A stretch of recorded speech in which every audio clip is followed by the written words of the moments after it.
Welcome back. Today is Friday, July 7th, 2023, and this is my election prediction video for RFK Jr. versus Ron Desantis.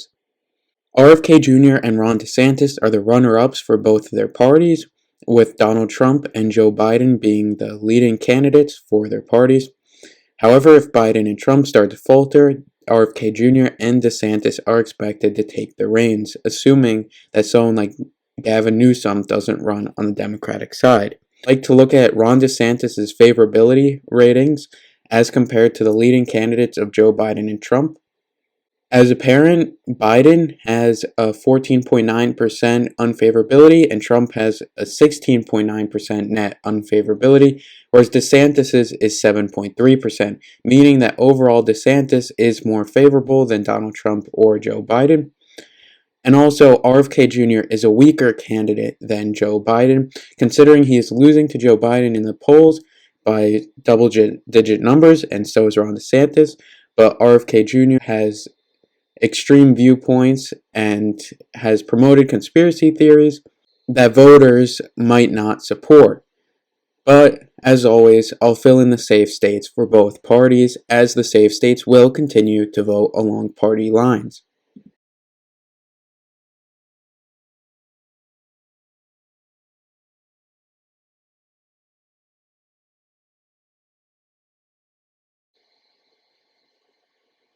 As you can see, Democrats are at 221 electoral votes, whereas Republicans are at 201 electoral votes. Additionally, the elephant in the room may be that I put Minnesota as a safe state for the Democrats and Florida as a safe state for the Republicans. With Ron DeSantis being the governor of Florida, I believe that it is a safe state for him.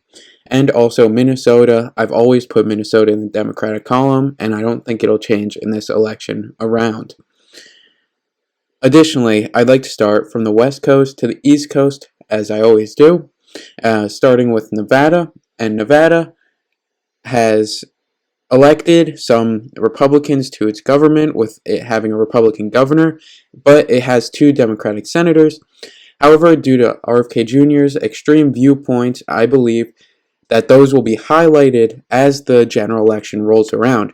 I believe that those haven't been exploited enough because Joe Biden hasn't seen the need to, since RFK Jr. isn't seen as a major competitor to him just yet.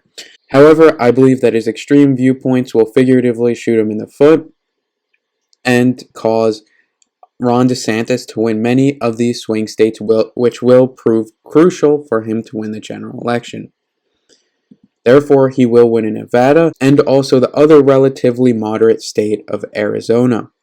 As I mentioned, RFK Jr.'s viewpoints haven't been exploited yet in the primary, but will be by Ron DeSantis and Joe Biden if RFK Jr. proves to be a major competitor.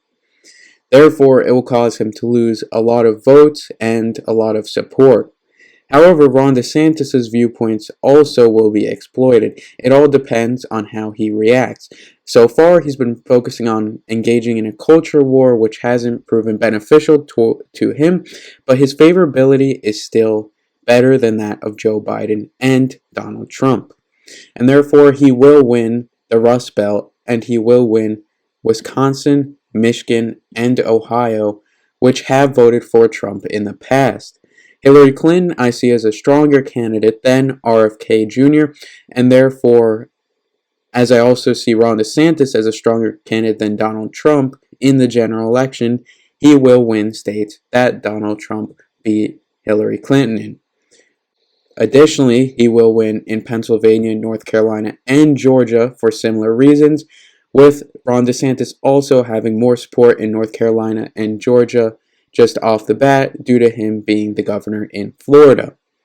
Lastly, New Hampshire went to the Democrats by over 5% in 2020 and was closer in the 2022 U.S. Senate election, but I do believe that Ron DeSantis will win in New Hampshire because I believe that RFK Jr. is such an unpopular candidate in the general election. RFK's family members don't even support him, most of them at least, and this just goes to show how unpopular he really will be when his viewpoints are shared with the public. I also believe that Ron DeSantis will win both Maine's 2nd District and Nebraska's 2nd District, which are gerrymandered to help their own parties, but Nebraska's 2nd sometimes goes to the Democrats, and actually usually goes to the Democrats. But I do believe that DeSantis' lead will be so pronounced that he will win in Nebraska's 2nd, and therefore will win 317 to 221 over RFK Jr. Like, subscribe, and comment if you enjoyed the video, and thank you.